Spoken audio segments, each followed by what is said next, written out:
Hey all, Dekumon here, and welcome back to Final Fantasy XIV. Last time, we finally finished up with the Company of Heroes and got to take on that old pain in the ass Rock Titan.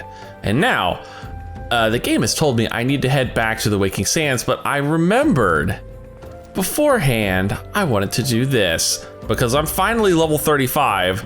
Well, technically this quest is only level 32, but what it unlocks, you have to be 35 for. And now that I actually have a wee bit of time, I think this is a good point to do this. All right, Nedrick, hit me up for braving new depths. Hail, adventurer. You wear the expression of one who seeks new battlegrounds to hone your burgeoning skills. Do not ask how Nedrick knows, he simply knows. Now tell me, are you perchance familiar with the Sunken Temple of Qarn? I will not hold against if you are not. The ruins only surfaced when the Calamity split the ground asunder after all. Any road, it's a popular destination these days for adventurers looking for new frontiers to explore. If you're keen to join them, why not make the journey to southern Thanalan and visit the temple for yourself? What with the many dangers that lurk within, the immortal flames are keeping close watch over the place. But a Lalafell by the name of Bahamut should be able to offer you passage. That's right, this is going to give us a new optional dungeon, and he's got another quest? Going for gold, okay. Yeah, that is a level 47 dungeon. We are not quite ready for that one, but we are ready for the one this one unlocks. So let's head for the southern Thanalan. That would be Little Ahamigo, if I remember correctly. Well, those definitely look like a lot of ruins, and it looks as though that's definitely the way we got to go. Oh geez, big golems, steer clear. And there would be Master Bahamut, who is really, get out of my way, Chocobo. You're blocking my shot, man. I'm trying to talk to Bahamut and you're all up in my face. I can't even catch this guy's face. I'm hoping it's a guy. Welcome to the Sunken Temple of Qarn, or what remains of it at least. Used by ancient Belladins as a place to worship the sun goddess, Azamaya. Much about the temple's history remains shrouded in mystery.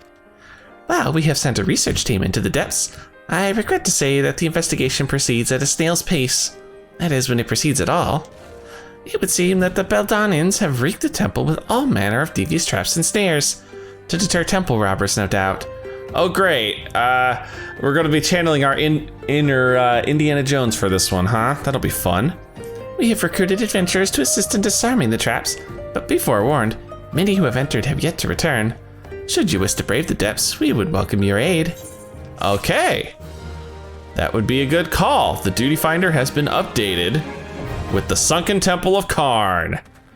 Oh yeah, this is actually a really fun dungeon, but I am not running this as my summoner, no sir. Time to put on the old scholar gear, make sure I got everything as latest and greatest.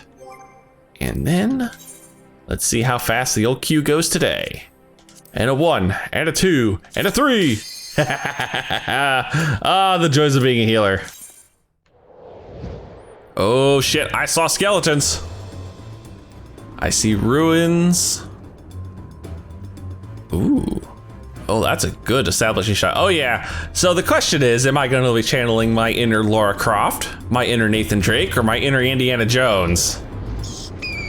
That is, that's a tough call there. I think I see an Indiana Jones in our party. Someone's got dressed up like it. All right, first things first.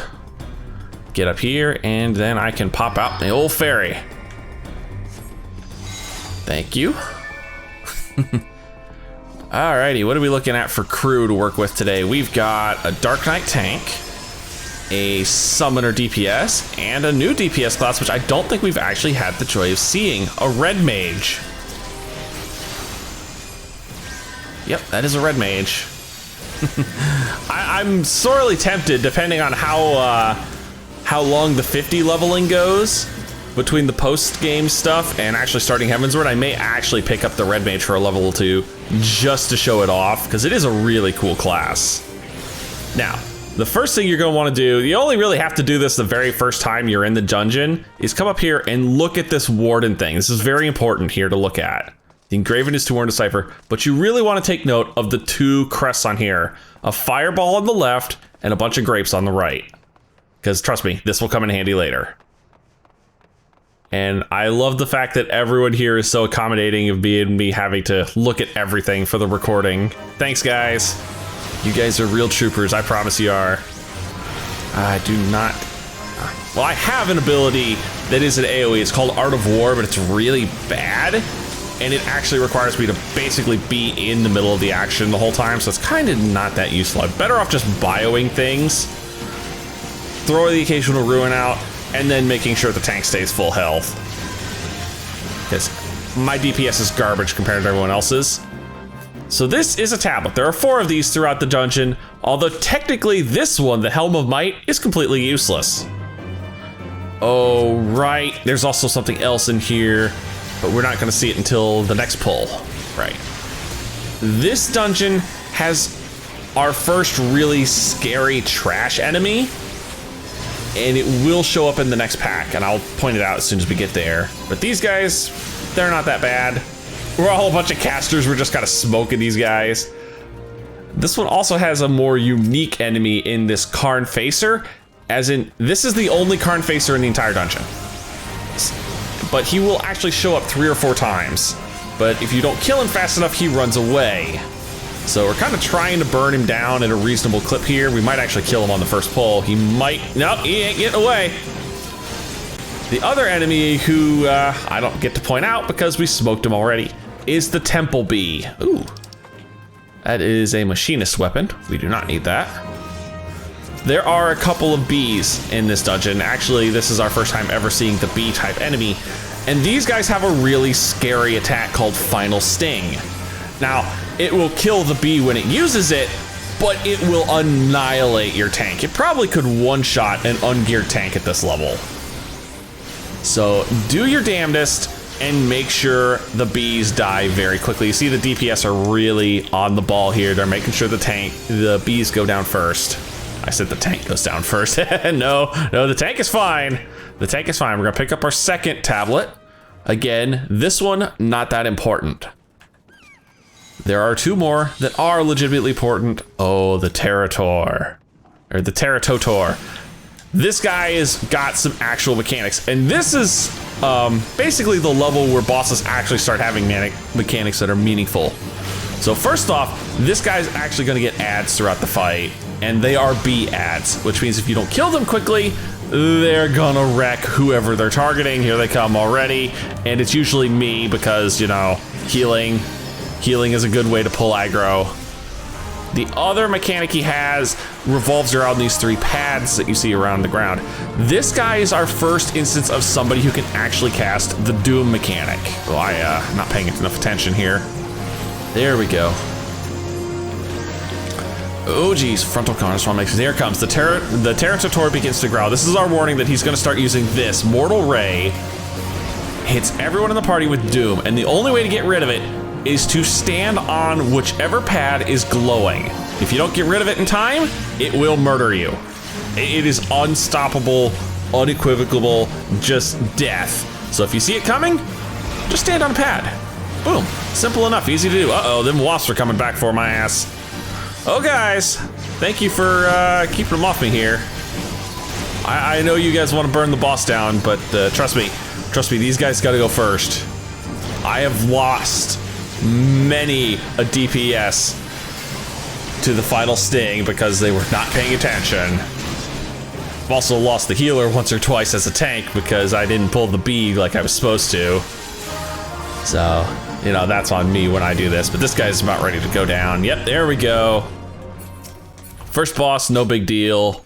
What do we got here? That's tank arm piece. We definitely don't need that. And our tank probably doesn't need that. What's actually he wearing at the moment? He's mid-30s years. He is level synced, but he's only barely level synced for what I'm guessing, or he's way under geared where he should be. So these are actually the last bees of the dungeon here, and it's fitting that they gave us 2 of them, and he is fat pulling hard. He is fat pulling hard. We're gonna make sure these bees go down fast. We gotta make sure he gets healed up because he's taking a lot of damage. Oh shoot. Okay, 1 bee's down, the other one's at half health, but I'm a little worried. If these guys don't actually start focusing that bee down, he could start casting Final Sting. Okay, good, he's dead.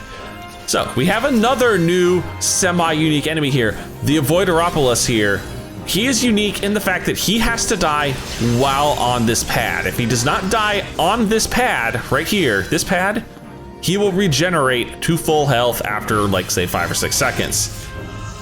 Now again, we've got 2 more of these guys, and we have 2 more handy pads. So we do the same thing again. But on this time, it's 1 kill per pad. Yep, that one's just died. It's on the pad, and as you can see, the door opened. Now we just drag this guy over here. Again, I'm not really having to do much. There we go. Now you'll know he's on the pad when the lights go out on the pad. If the lights are on, then you've got a problem. Ah, we have actual skeletons. God dang. You know, the downside of being a scholar is your fairy will pull a lot of unintended aggro. He really will. Like, he has a bad habit of healing at the worst freaking time and just be like, oh, I'm gonna pull all the aggro here. So in here we have our 3rd tablet, and this one might actually look familiar. That's right, this is actually one of the 2 tablets that was on the big carving in the beginning of the dungeon. And then we come up to the other tablet behind the opposite door, and again, this one might look just a touch familiar. So we have claimed 4 tablets, 2 of which actually matter. The other 2 you really don't need. Ah. This arena here is actually one of the arenas where that Qarn Facer will show up if you haven't killed him already. But since we have, our tank has decided, no, let's just keep hauling ass. We can fat pull this shit. And honestly, yeah, you probably can. I'm not really struggling to heal him.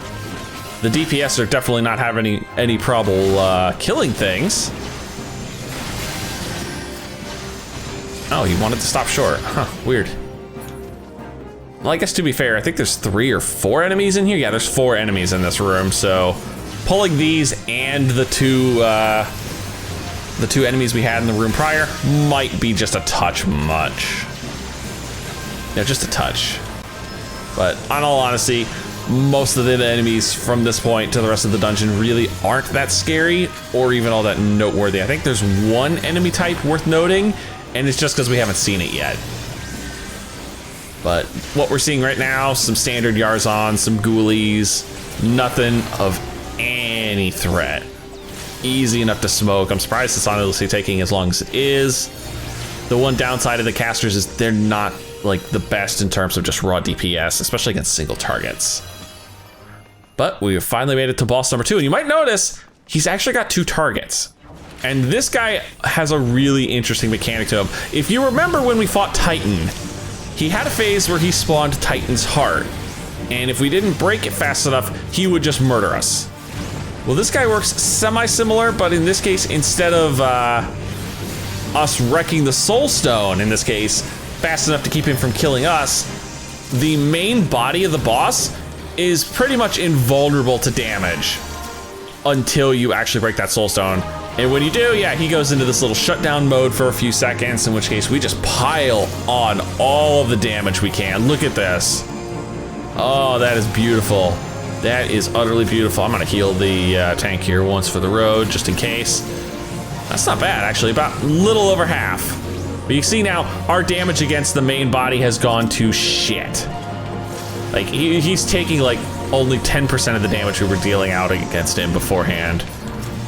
I need the soul stone, thank you. He's about to whack one of the DPS in the nose, because, you know, that's what he does. He likes doing that occasionally. He's a jerk, he just walks up. Oh right, he's also our first real instance of a dungeon boss having what's called raid-wide damage, which is basically, here's damage that hits everyone in the room and you aren't avoiding it. Like, it's literally nothing you can do to avoid the damage. But that's fine. I have Sucker. It's very easy to heal through it. He doesn't do all that much. And now it's time to just burn him to the ground. I don't know why a provoke just went out there, but you know, if it makes the tank feel better, it makes the tank feel better, I suppose. Oh yeah, he's done. He's not even gonna make it to another phase.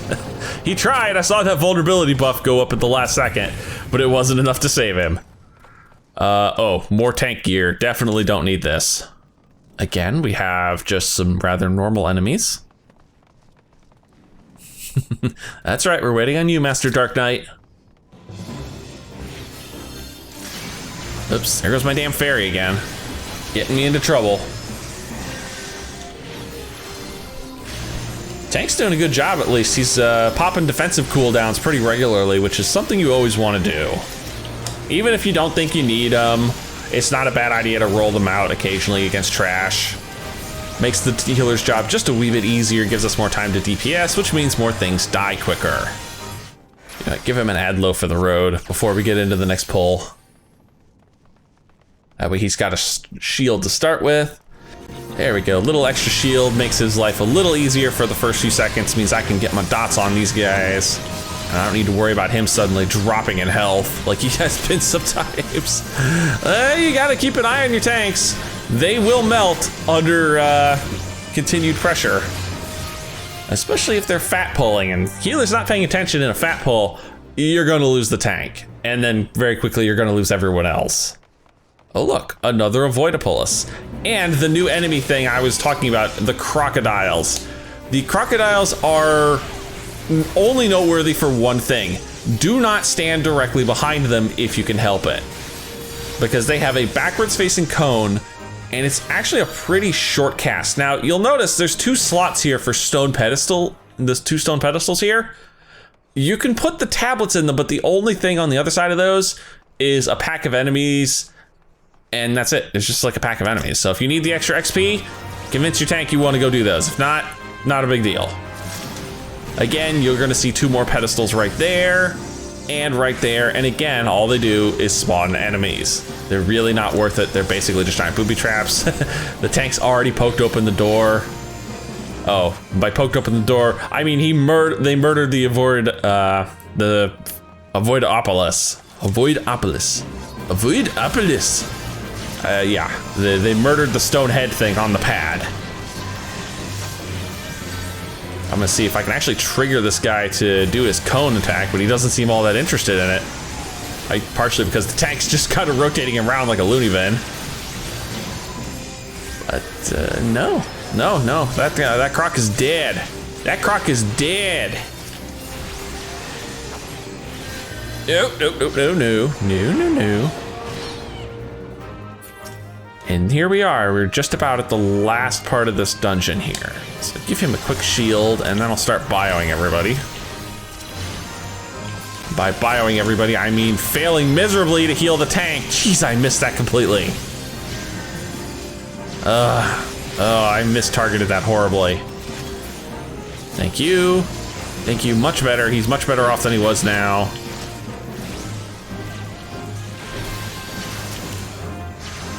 I gave myself a shield because I'm an idiot. Now, this might look familiar. What you want to do is you want to put the fireball on the left, and you want to put the grapes on the right. Then you push the middle thing. It'll say tip the scales of justice, and boom. It'll open up this little side path with some free extra chests. If you don't do that correctly, it actually spawns another pack of enemies. Oh, this doesn't look like a secret burial chamber. Oh, hi there. I see they're looting the chests while I'm in the middle of the cutscene. But yeah, we've got a good old-fashioned Stone Guardian here to deal with. What have we got? That is useless, and that is useless. All right, the Adjudicator is the boss for the Sunken Temple, and he's really, really interesting just in terms of mechanics we haven't seen on bosses up to this point. So the first thing he's got ads, although they only really spawn in the early part of the fight. You see these Sun Jurors?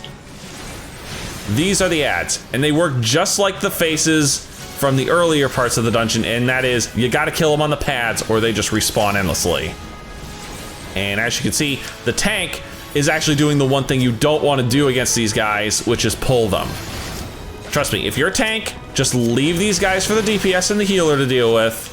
It's not worth it. The next thing you've noticed is these, the Mithril Verges. You can kill these. Honestly, it's not worth it. I'm doing it just because it's funny.